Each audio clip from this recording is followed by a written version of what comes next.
And welcome everyone to Beyond the Forecast. A little bit of a new look for you, but nothing's really changed. We're going to continue with Severe Weather Awareness Week and give you more in-depth look at more items pertaining to severe weather. In fact, today what's going to be happening is we are going to jump to meteorologist John Gross, who's going to give us formation of tornadoes, how it happens, what you can expect, all the science behind tornadoes and what it goes into creating one. And that's one thing that we were like, we got to fit this in somewhere because it is Severe Weather Awareness Week.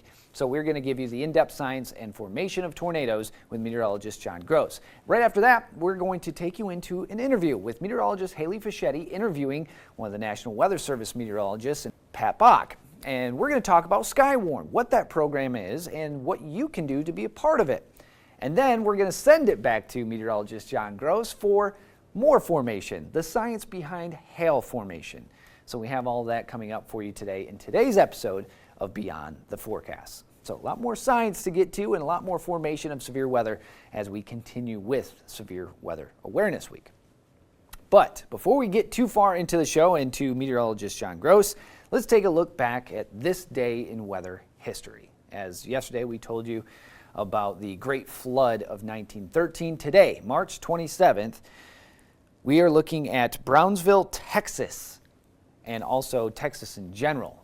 They hit some major temperatures way back in 1984. So, the year before I was born, Texas hit some crazy records on March 27th, 1984. Brownsville hit 106 degrees, while Cotulla, Texas hit 108 degrees, equaling the March record for the United States. 108 degrees in Cotulla, Texas, back in March 27th, 1984.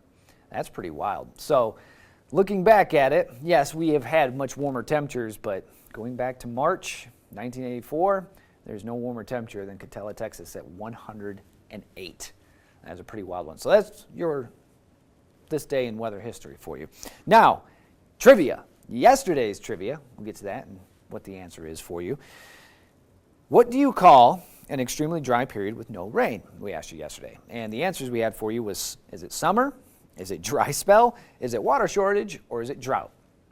You've heard us talk about this quite a bit. It's D, drought.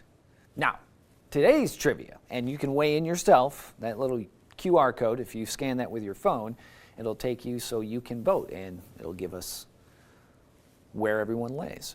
But today's trivia question is, what does NWS stand for? And if you were listening to what's coming up in the show, it's kind of already ruined. But what does NWS stand for? Is it News, Weather, Sports, National Weather Service, Notable Weather System, or New Water Series? Well, hit the QR code and put your answer in. I mean, it's, I think, pretty self-explanatory, but you put your answer in. And we'll have the answer for today's trivia coming up tomorrow. Now, viewer photo of the day. Today's is pretty cute. I have to say I giggled and said, aw, at the same time when I saw this picture. Today's picture, brought to you by Great Rooms, comes in from Katie Dukowski, and it's titled, Where'd Spring Go? Look at that little chipmunk. I would be very concerned where spring went too if all you see popping out of the snow is a chipmunk head. He looks very concerned, but also very confused. So Katie, thank you so much for sending that picture in, and thank you to Great Rooms for sponsoring that. Now, don't forget, you can always jump into our newsletter. It's absolutely free. Beyond the Forecast newsletter that goes out every day, gives you a little forecast, gives you a 60-second video forecast, what you need to know for the day as you're stepping out the door, and then also has trivia on there, has segments from past shows, and also has some segments that might air on socials only that you can catch there, and then also you can look at viewer photo of the day on there as well. And it's absolutely free. Now, if you can't QR code, don't worry. You can just Google Beyond the Forecast, and it'll take you to our webpage where Beyond the Forecast is, and you can head to the bottom of the page where you can sign up for the newsletter. So there you go. Top of the show, taken care of. Now, coming up next, we have meteorologist John Gross taking us into the formation of tornadoes, the science behind it. And a lot of people might ask, how do these form? Well, John will have that for you coming up right after the break.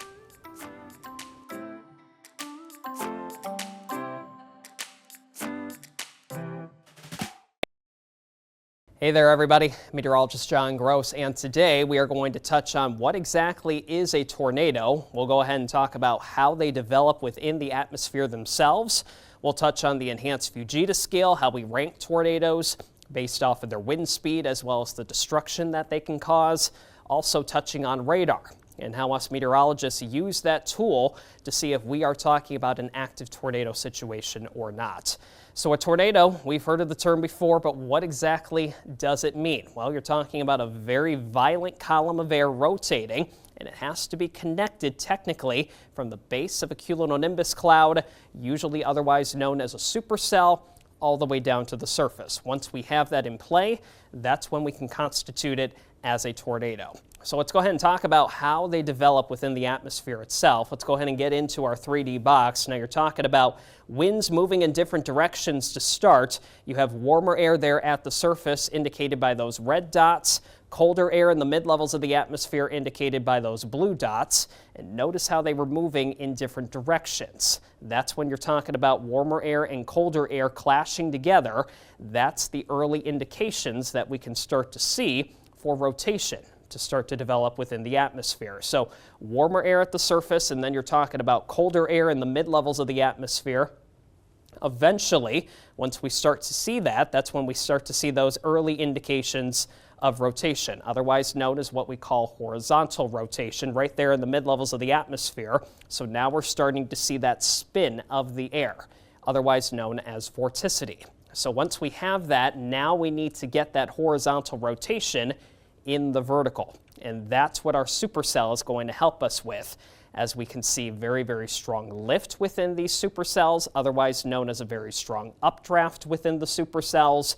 And then we start to physically see that horizontal rotation being stretched within the vertical. And once we have that connection between the base of the cloud right there all the way to the surface, that's when you have your classic tornado. And that's the very violent, again, rotating column of air that unfortunately we see time and time again, not only here in Michigan, but in the United States, that can be very destructive.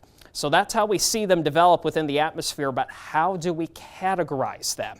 Well, we have a scale for that. We call that the enhanced Fujita scale.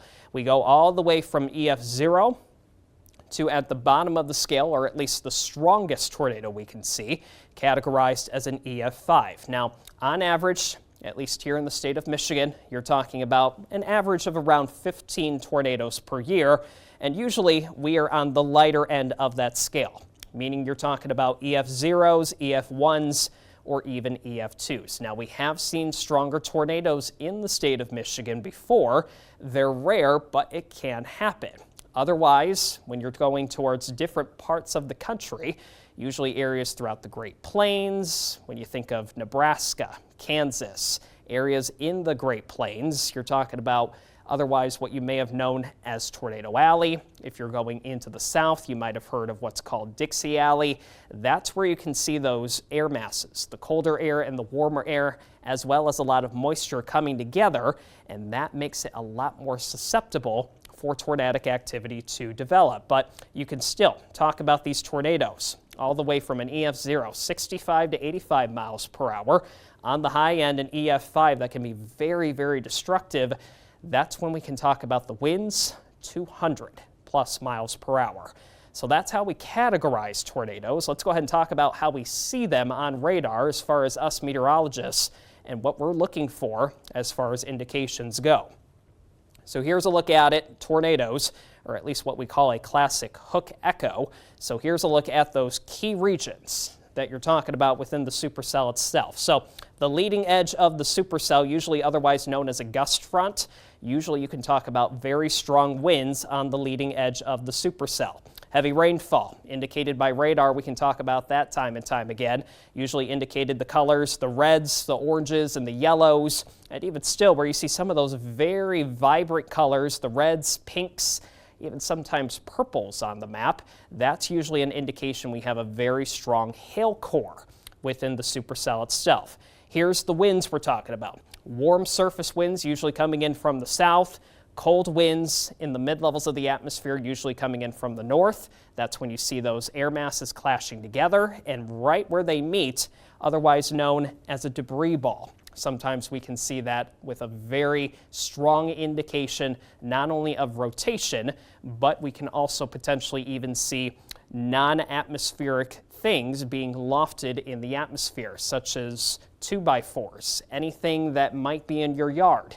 That gives us indications that we're seeing debris being lofted in the mid-levels of the atmosphere, and a debris ball also gives us that indication that we have a potential tornado on the ground. Now, it's not an actual confirmed tornado until we get clarification either from the National Weather Service or a trained weather spotter, but when we are looking just at radar itself, again, this is a very good indication that we have an active tornado on the ground. And last but not least, when you're talking about the tornado watches versus the tornado warnings, it's always a good idea to make sure that you have a plan in place, know where you need to go in case your area is ever issued, especially a tornado warning, and always having multiple ways to get weather alerts for your area in case you are ever issued, again, a tornado warning like we've shown you here. That can be very, very dangerous. I'm meteorologist John Gross for Beyond the Forecast.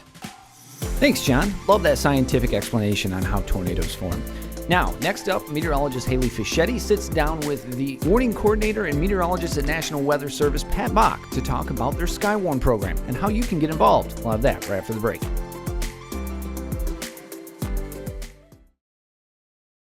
Welcome back to Beyond the Forecast. It's Delta 910 meteorologist Haley Fischetti, and I am joined with meteorologist Pat Bach from National Weather Service from Gaylord.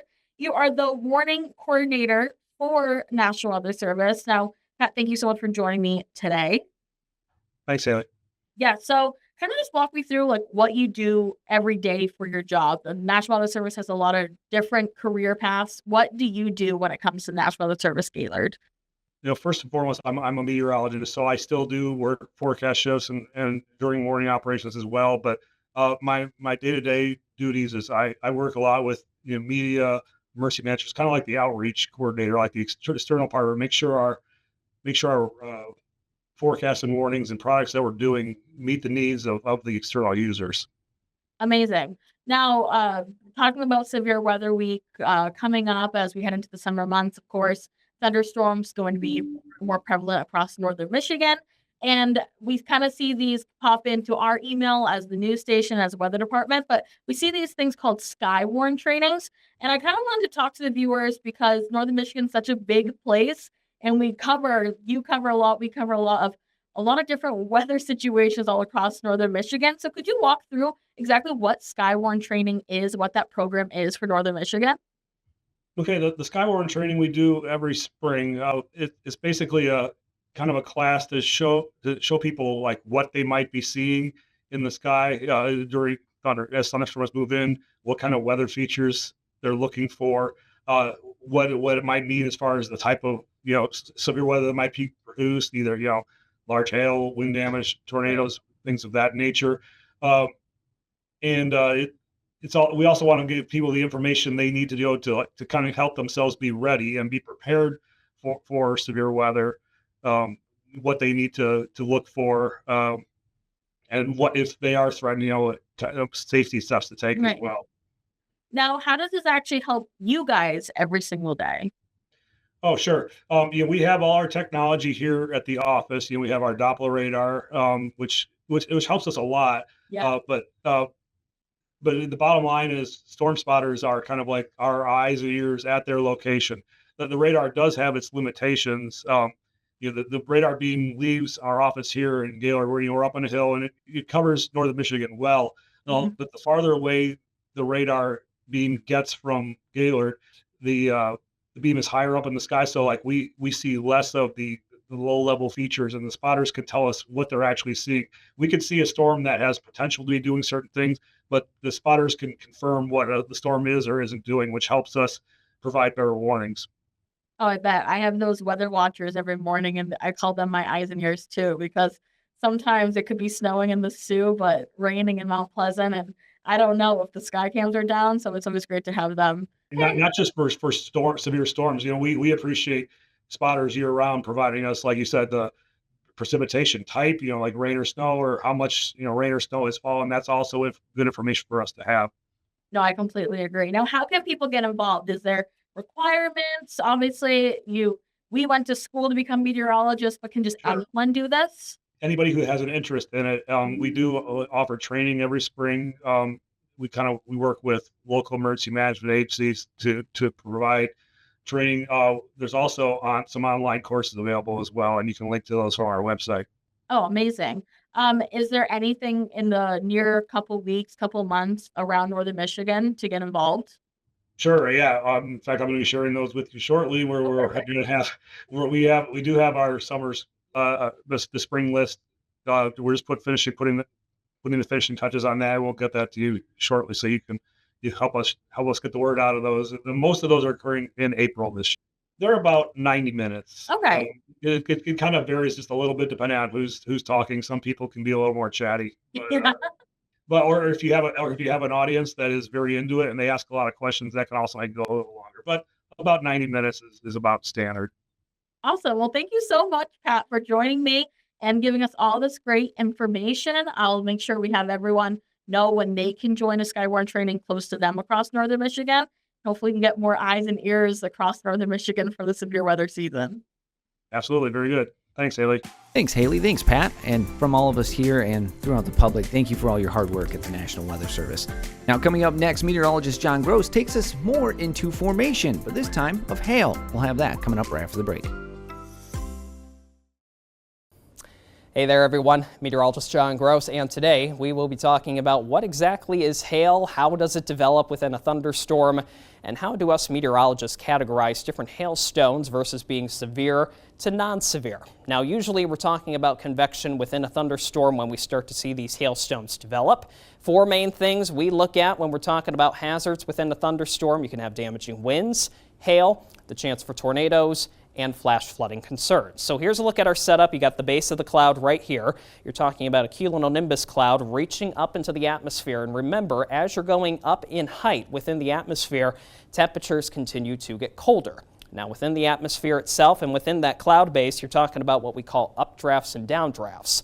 That's just how the winds are moving within the storm itself. Updraft is pretty much the wind moving up throughout the cloud, and then the downdraft is, well, the wind moving down throughout the cloud, and that's when we start to gather some of these rain droplets being lifted within the updraft. And once it starts to get into that colder part of the cloud, that's when we start to see it changing from a liquid to a solid. And that's how we start to get our original hailstones within a thunderstorm. So those can be a little bit smaller when we do start, so that's the initial part of how we see these hailstones start to form. But as we can see them grow, again, these updrafts and these downdrafts, they can move those original hailstones, and when they start to collide with what we call supercooled water droplets, that's when they really start to get a little bit larger. And we can start to see those hailstones near 1 inch, 2 inches, and even in some instances, 4+ inches in diameter.